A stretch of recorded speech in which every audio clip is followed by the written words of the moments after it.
The Weasel is wrong about Donald Cerrone. Wait, what did he say? I gotta hear this. Let's run that clip. Like GSP and Demetrius Johnson and Jose Aldo, like the champions who have reigned for a long time, have to be in the Hall of Fame. Pioneers should be in the Hall of Fame, like BJ Penn, Mark Coleman, Royce Gracie, Chuck Liddell's the first star of the UFC, Ronda Rousey, various fighters like that. And then there's fighters like Jim Miller, most fights, most wins in UFC history. You have to put him in the Hall of Fame. He has the most extraordinary longevity in UFC history. The guy's been winning longer than everybody else. That in itself is a very difficult thing to do. Let's speed this up a bit. I remember when Daniel Cormier was saying that Jim Miller should not be in it, but it's like, dude, if you fought and won for that long in the UFC without retiring, without getting cut, or going on some insane loss streak, where that's happened to legends of the sport, Jim Miller's longevity, perseverance, and endurance through his career is absolutely extraordinary. He should be in the Hall of Fame. Then Charles Oliveira, not only because one of the biggest stars in his prime, one of the greatest lightweights, and had a fantastic career, but just off the fact that he has the most finishes in UFC history, should put him in the Hall of Fame. He's gonna be in it regardless, right? Now, Donald Cerrone's in the Hall of Fame. With him, I'm starting to think doesn't make as much sense. I guess it's because of the bonuses, but that's very arbitrary. The UFC gives bonuses. It's not an objective, concrete statistic. Like Jim Miller fought more than everybody else. We know that for a fact. That is without anyone's opinion or subjectivity. That is an objective fact. Donald Cerrone getting bonuses is just off of what the UFC felt like, right? Is that the main reason he's in the Hall of Fame? So I think Donald Cerrone's the one I would disagree with the most being in the Hall of Fame. Like you have to do something that's extraordinary compared to the other fighters. You have to win the most, you have to finish the most, you have to have the most knockouts. You mentioned a few UFC records, and I only have one question. Who held both records before they were broken? Because if it was the same person you said didn't belong as much as the others, then you'd look like a real dumbass.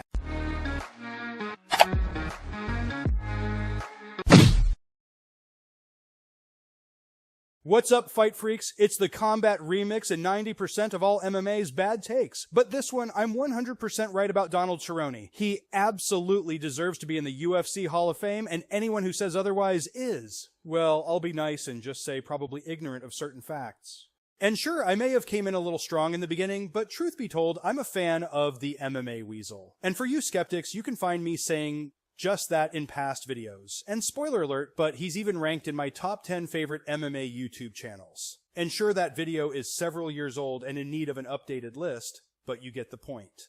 And in the Weasel's defense, his comments didn't stem from a video topic he planned, but rather, he was actually taking questions from his viewers, and this topic came up. I could be wrong, but I'm pretty sure he doesn't research his questions ahead of time, therefore he's answering these off the top of his head. Considering how many times I don't recall certain facts on the spot, I want to be as charitable as possible. And then Olsen MMA. Now, coming off Dustin Poirier's retirement fight, I've seen some people say he shouldn't be in the Hall of Fame, which is absolutely ridiculous. My question is, what's your criteria whether for a fighter should be inducted inside the Hall of Fame? I think they have to do something extraordinary. I think Dustin should be in the Hall of Fame for the level of competition that he fought. He's one of the greatest lightweights of all time. He's the best fighter to never win the undisputed belt. He's had some big fights with Conor McGregor and Khabib. I think Dustin's like an overall good candidate for Hall of Fame, where he didn't do something specifically extraordinary, but everything he did was impressive, right? Well, sure, I can agree to that, but it's juxtaposing that with your comments about Cerrone that seem a little inconsistent. Let's speed back up to that part.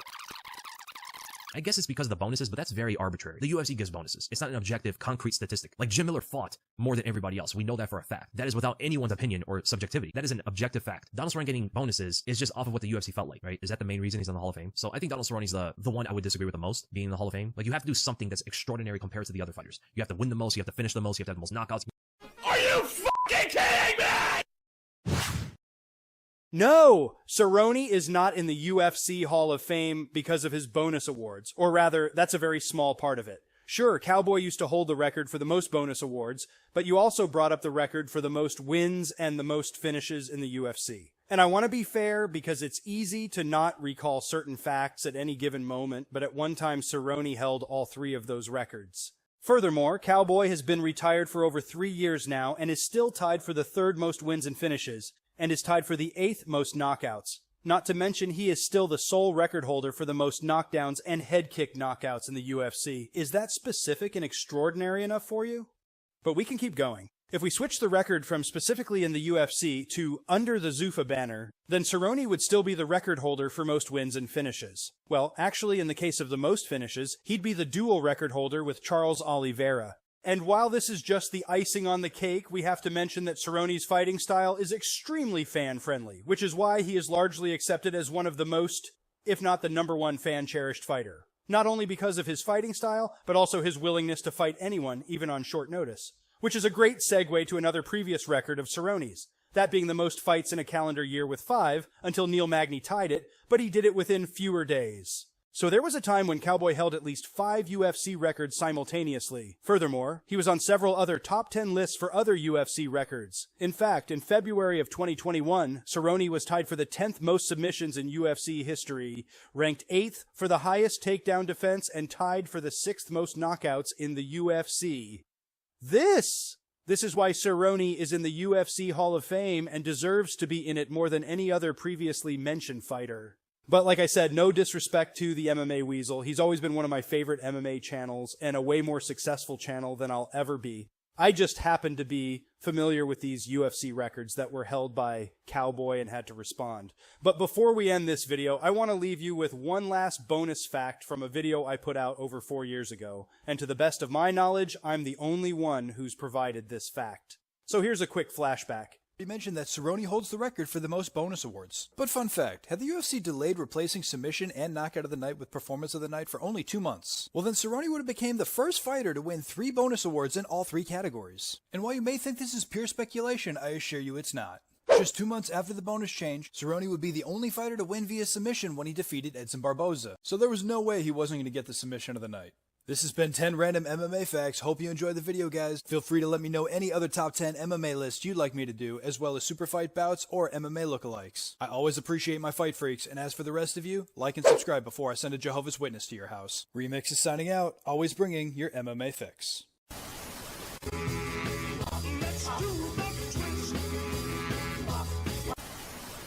Chris, lights out, light on!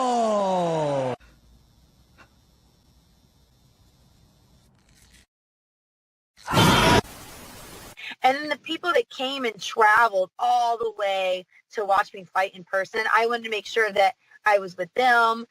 So that kind of, I haven't really got to reach out and tell the world really how I'm thinking, how I'm processing this. Ma'am, this is a Wendy's.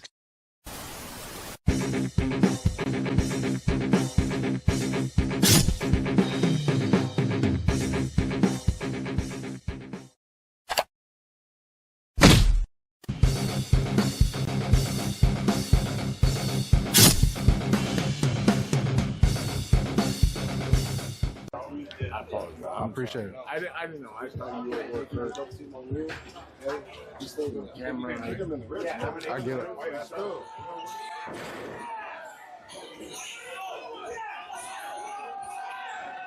Tired of everybody fucking playing with me and shit. Think I'm always playing and shit. Call me bitch and shit. Not no fucking bitch, bro. Tired of everybody fucking playing with me and shit. Think I'm always playing and shit. Call me bitch and shit. Not no fucking bitch, bro. When keeping it real goes wrong, it's the Roy's. Fatigue is real. Yeah. Yeah. You pretty much nailed it, like father, like son, about time wrestling was real. Yeah. Hopefully both people get better. Remember, kids, never relax around them. Why does everyone think wrestling is fake? He's blaming it on the cameraman. I bet he said something about his mama. I have no pattern recognition. What a civilized behavior, the violence gene in action. UFC will sign him now. Rampage raised his son with toxic relationship. Yeah, ref, do something. He went full Will Smith. Damn, Rampage passed on CTE to his son. I think he saw his dad's face on that guy. When are they starting to GoFundMe for Roger?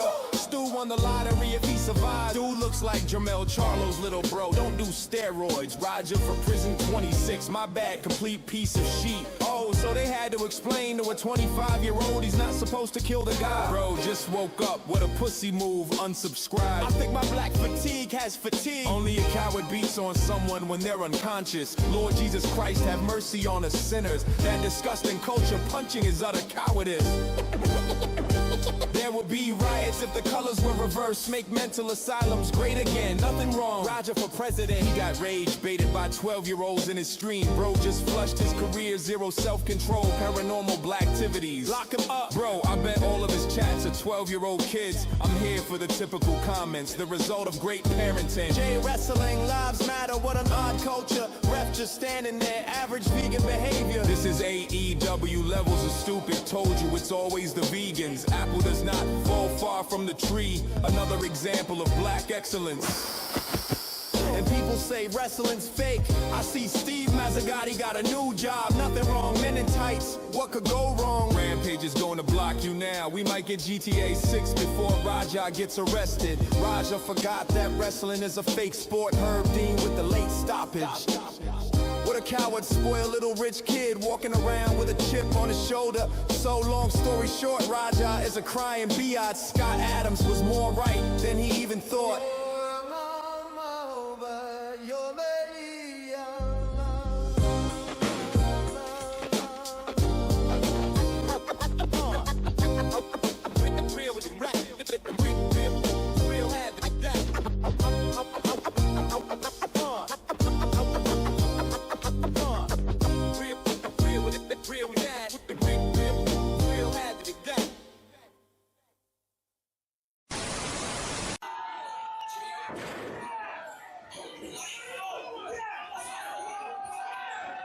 When keeping it real goes wrong, it's the roids, fatigue is real. You pretty much nailed it, like father, like son, about time wrestling was real. Hopefully both people get better. Remember, kids never relax around them. Why does everyone think wrestling is fake? He's blaming it on the camera man.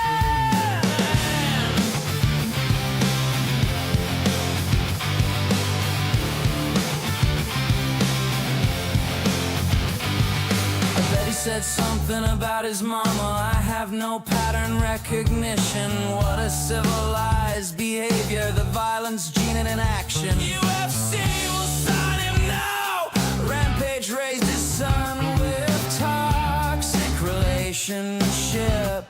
Ref do something.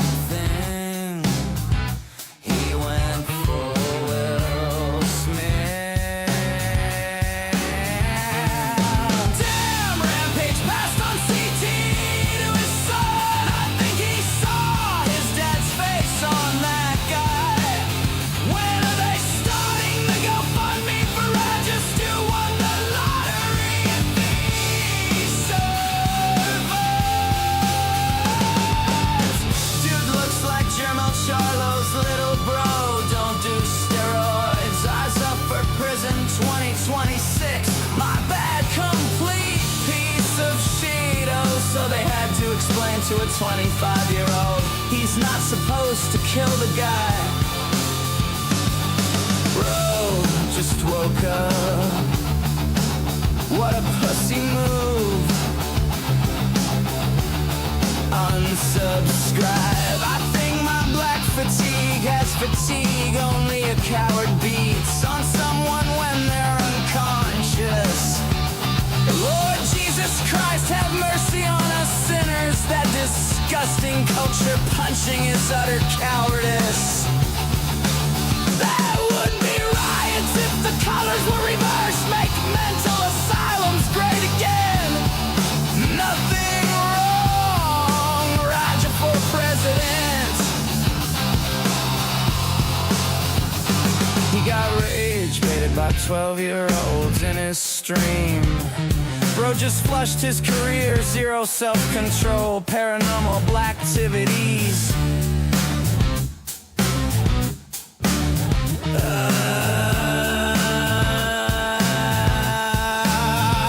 Lock him up, bro. I bet all of his chats are 12-year-old kids. I'm here for the typical comments, the result of great parenting. Jail wrestling lives matter. What an odd culture. Ref just standing there. Average vegan behavior. This is AEW levels of stupid. Told you it's always the vegans. Apple does not fall far from the tree. Another example of black excellence. And people say wrestling's fake. I see Steve Mazzagatti got a new job. Nothing wrong. Men in tights. What could go wrong?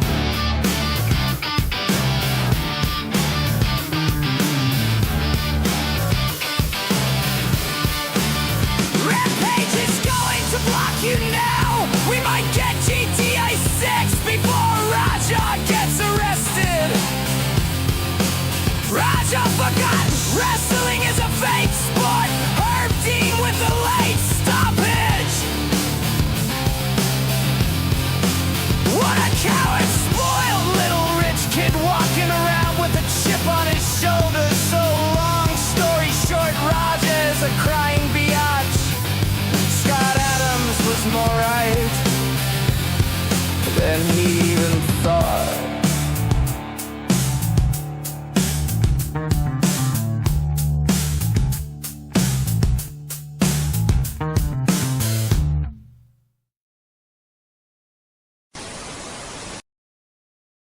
What's up, Fight Freaks? It's the Combat Remix and 80% of all MMA's bad takes, bringing the MMA fix to die-hard fans.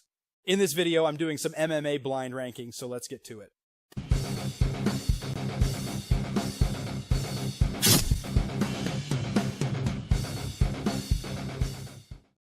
Alright, so I have no idea what fighters are going to be provided. I'm just going to do my best with probability. Yeah, I say that like I have any idea what I'm doing. I'll probably have this first go as a practice round. You know, kind of a warm-up, if you will. First one off the bat is Kamaru Usman.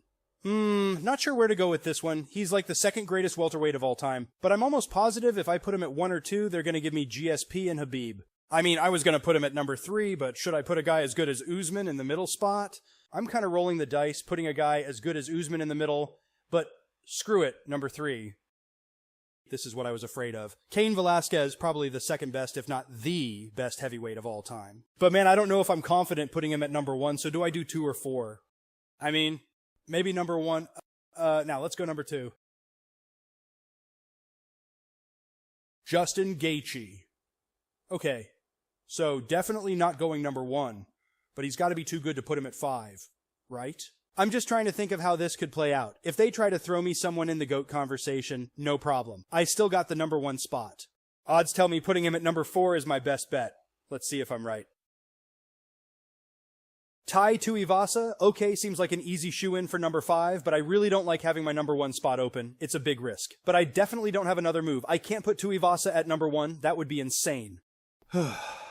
Alright, let's see. Okay. Not the worst option. Obviously didn't work out in my favor, but at least it wasn't CM Punk. I guess I'd stick Robbie Lawler at number 3 and keep everything else the same. Maybe number 4, but I'm leaning 3, and that's another thing. We probably all have slightly different metrics or criteria of what would determine a ranking order. I'm keeping it purposely ambiguous, mainly because it'll help me out with blind rankings. But okay, we're starting another one right now. Let's see who's up first. Jamal Hill. Ugh. Kind of tricky because he's a great fighter, but I think they've mostly been listing champions of all divisions, and among other champs, I don't think he ranks really high on that scale. I was thinking about maybe putting him at number 4, but no, I'm going to get some scoffers because I'm putting Hill at number 5. DDP. Okay, kind of confirming my suspicions of them listing mostly champs. And I think I'm putting him as high as number 2. And yeah, that could bite me in the ass if they throw in Hamzat, Pereira, and John Jones, but I'm rolling the dice that ain't happening. Plus, there's way more champs I'd put behind DDP than ahead of him, so I'm going number 2. Jan Blachowicz. Aside of doing some crazy MMA math, he's close enough to being on par with Jamal Hill, where I'm totally cool with putting him at number 4. With Magomedov, I can make an argument for number 3 or 1, but I don't want to once again put myself in a spot where I need to cross my fingers for the perfect fighter to be an obvious number 1 spot, because that kind of sucks. Sure glad I put Magomedov at number 1. Definitely can't make an argument for Sean Strickland, and he can obviously go just behind DDP. But I think that'll do it for this video. We'll do a couple more MMA blind rankings in the future. Thanks for watching, Fight Freaks. Until next time.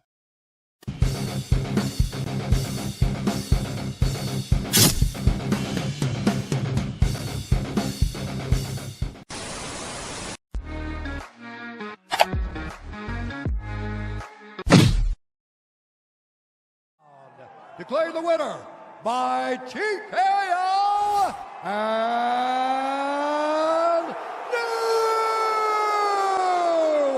new UFC undisputed light heavyweight champion of the world, Alex Poetan Pereira.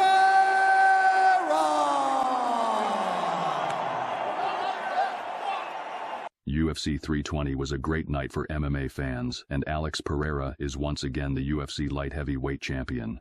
It almost seems like a storybook ending, but when you consider the following, the probability is almost certain.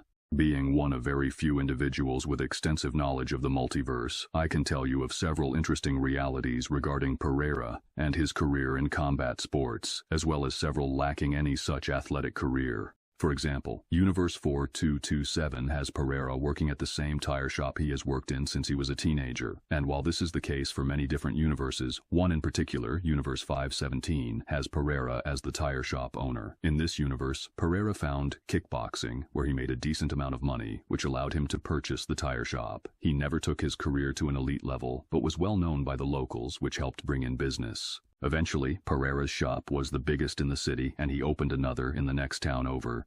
In Universe 2039, many of the events in Pereira's career play out nearly identical. However, instead of using his money to buy a tire shop, he invested in several Brazilian nightclubs and is a part owner. And while it's not surprising that so many of these alternate worlds have the same stoic combat sports athlete, not all had the same level of success. For example, there are a number of universes where Pereira exclusively fights in kickboxing and never crosses over into MMA, and many of which where he never won a belt. One version, Universe 9447, had a brief stint in MMA, but he didn't have his comeback win against Israel Adesanya, and after his loss he immediately went back to kickboxing, never to return to MMA. Which is quite sad, seeing how we know how his career has played out in this universe. But the universe I want to highlight is Universe 12559, where very much like this one, Pereira won both the UFC middleweight and light heavyweight belts, but furthermore, he's the current UFC heavyweight champ. In this reality, John Jones was stripped of the title much quicker, allowing for Tom Aspinall and Cyril Gane to fight for the undisputed title. As surprising as it sounds, the fight went a full 5 rounds and Gane won a controversial split decision. 1 year later, the UFC set up a super fight between their heavyweight and light heavyweight champs, and Pereira ended up finishing Gane to claim a third title. Things may have played out slightly different in our universe, but there are talks of Pereira potentially fighting for the heavyweight title. Time will tell if things play out in his favor, but in the multiverse, there are endless possibilities. And while my research into the multiverse and their alternate outcomes are almost always of a much more serious and often critical nature, one must find some time to unwind a bit, and like so many of you watching, I do so with combat sports. I hope most of you found these alternate realities amusing, because I plan to do more videos on the multiverse regarding other fighters and MMA-related topics. Take care, fight freaks. Until next time. Sure Dog's top 5 scariest knockouts of all time. Yeah, we're gonna have some fun reacting to this. There's a 50-50 shot this list is total shit.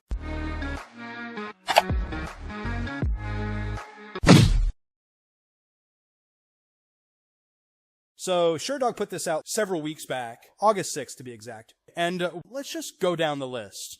I'm just scrolling down in the article, and because they're not labeled, I can only assume they're counting down from 5 to 1. First mention on the list is Josh Emmett's KO win over Bryce Mitchell, and I have no gripe with this one. If anything, I thought it would be higher on the list because Mitchell was convulsing on the ground. It's probably recency bias, but when I read the title, this was one of the first knockouts that came to mind. But next on the list is the lesser-known Tank Abbott knockout of John Matua, which was a bit surprising to me because most people would say that Tank's most notorious knockout was also the most visually scary, that being against Steve Nelmark. I mean, just look at the way his body lands after the KO. I'm positive he did. No, he's not, but it's a pretty brutal sight.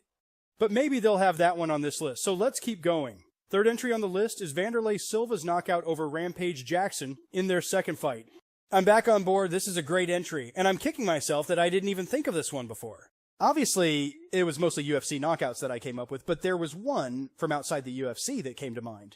That being Michael Venom Page versus Cyborg Santos. MVP fractured Cyborg's skull with a flying knee, and we immediately saw the intense, painful reaction from Santos. But as far as KOs via knee, Vandy's is definitely one of the most intense, at least from a visual perspective. Rampage's unconscious body hanging on the ropes is like something you might see in a movie for dramatic effect. There's a decent chance that MVP's KO of Cyborg is in the top 2. Well, it's not number 2 because that honor goes to Francis Ngannou's knockout of Alistair Overeem. But this is a solid entry. In fact, I had this one on my top 5 list, which means I'm 2 for 4, which isn't bad, but let's see the last entry. Lastly, we have Rashad Evans and his KO win over Chuck Liddell. And don't get me wrong, it was brutal, and Chuck was out cold with one punch. I guess I didn't think of this particular one because I found the results to be more shocking as it relates to the outcome rather than a scary knockout in and of itself. So now that we reviewed all 5 of SureDog's entries, what do we think? We shared 2 of 5, and I don't want to discredit the other 3 entries just because I didn't pick them. I've already admitted that Vanderlei's knockout of Rampage is definitely deserving to be on such a list, so no complaints on that one. So let's go to their number 4, Tank Abbott's knockout win over John Matua. Like I said earlier, if they were going to go with a Tank Abbott knockout, I was surprised they didn't pick his knockout over Steve Nellmark. But SureDog mentioned that upon being knocked out, Matua's arms had stiffened and his legs started shaking after Tank's follow-up punch. And I get it. But I still think 2 entries on my list were better. First, probably the most notorious and brutal follow-up punch, Dan Henderson's knockout of Michael Bisping in their first fight. As far as landing one more blow to an already unconscious opponent, I don't know how anyone can say Hendo didn't land a more devastating blow compared to Tank. Or, at the very least, visually scarier. Looked to me like Hendo had way more torque and really put everything he had into that last punch. And Tank was already quite low to the ground, having way less leverage when throwing his final diving punch. And if someone had to name an old-school knockout, the most terrifying one by far is Gary Goodridge and his KO win over Paul Pereira. I didn't really have my list of 5 in a specific order, but it was tough capping it off at that low a number. So for my final entry, I had quite a few to consider, like Edson Barboza's knockout of Beneil Dariush or Jorge Masvidal's knockout of Ben Askren. I was actually pretty confident that I'd choose a brutal head kick knockout, but had to figure out which one to go with. Maybe one from Cowboy Cerrone or Crocop. I nearly picked Alan Belcher's head kick knockout of Jorge Santiago due to his follow-up punch after that devastating head kick. I was kind of stuck between Belcher's knockout and Edson Barboza's over Terry Edom. Not because it was flashy, but the fall resembled something like a lumberjack knocking over a tree. But of course, then I remembered a couple more. Rich Franklin's knockout over Nate Quarry looked quite similar, but personally, I thought Quarry's unconscious body, arms stiffened out, was the scarier result. And although this next one is lesser known now, it was absolutely a contender, that being Sam Stout's knockout of Eve Edwards, because not only was Edwards completely unconscious while falling to the ground, but Edwards hit his head hard on the canvas and it even bounced off, hitting his head yet again. When thinking of UFC 131, which was in June of 2011, by the way, Stout's knockout win probably isn't the first thing that comes to mind, but right after the event, it was probably the number one thing fans were talking about. I ultimately went with Rich Franklin's knockout of Quarry, which is fine because I noticed SureDog has a few honorable mentions, and it's totally fair for me to do the same. Now let's take a look at those honorable mentions. Yeah, definitely several knockouts that were mentioned are listed. In fact, between the honorable mentions and the actual list, every one of my specifically mentioned knockouts is there. Well, except for Barboza's flying knee knockout of Dariush. And again, SureDog put this list out several weeks back. August 6th of 2025 for those watching in the future. But it turns out that just 4 months earlier, Bloody Elbow put out their list for the same topic.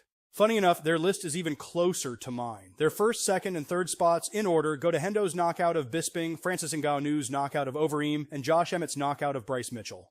Yes, technically I didn't pick Barboza's knockout of Terry Edom, but that's number 4, and their number 5 entry hasn't been mentioned at all at this point, but in my opinion, it's a solid entry. It's Uriah Hall's knockout of Adam Sella from The Ultimate Fighter Season 17. So it's not hard to understand why this one may have not been mentioned previously. Our minds don't necessarily go to exhibition fights on The Ultimate Fighter, but I have no gripe with this entry. In fact, many consider this to be the greatest tough knockout of any season. Well, we certainly went over quite a few fights, and I definitely want to hear your opinions as well in the comments below. Remix is signing out, and I'll return to bring all you fight freaks your MMA fix. Ah, shit. I forgot about the Jessica Andrade slam knockout of Rose Namajunas. Is it too late to change my...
class. Always raised up on that block with them niggas stay fast. I'll take a nigga out like a nigga do the trash. Watch a nigga move right past. Oh,